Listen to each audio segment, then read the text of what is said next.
আসসালামু আলাইকুম dear students. আজকের ভিডিওতে আমরা তোমাদের এই ইন্টিগ্রেশনের প্রবলেমটা আলোচনা করব।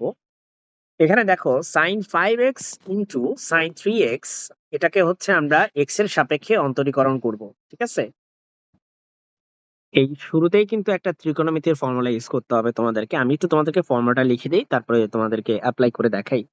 ফর্মুলাটা হচ্ছে 2 into sin a into sin b equal to cos a minus b minus cos a plus B.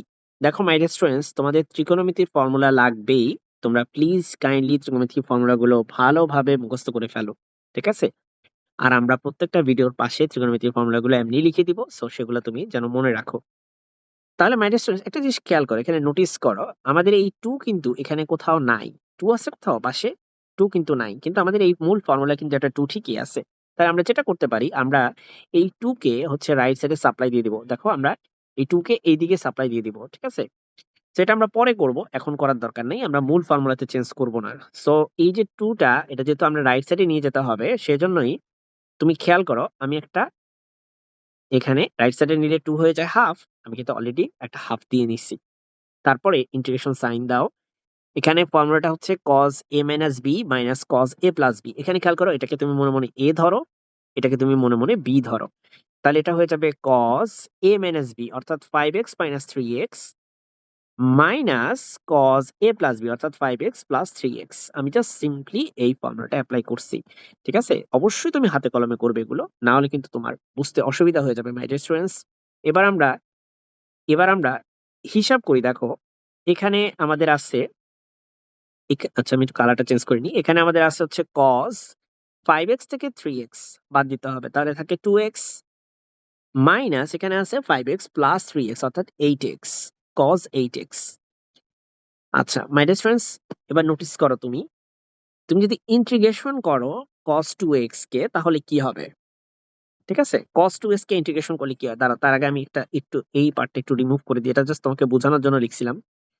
cos 2x K integration করলে তুমি আগে এটা রিয়েলাইজ করো যে cos x কে ইন্টিগ্রেশন করলে কি হয়। cos x কে ইন্টিগ্রেশন করলে হয় হচ্ছে সিম্পলি sin x। ওকে, তার মানে cos 2x কে ইন্টিগ্রেশন করলে সেটা হয়ে যাবে sin 2x, কিন্তু 2 দিয়ে অবশ্যই ডিভাইড করবা। কেন 2 দিয়ে ডিভাইড করেছি? কারণ হচ্ছে মনে রাখবে, ইন্টিগ্রেশনের বেলায় x এর সাথে যেটা থাকে, যেই সহগ থাকে, যেমন এখানে 2 আছে, সেটাতে ডিভাইড করতে হয়।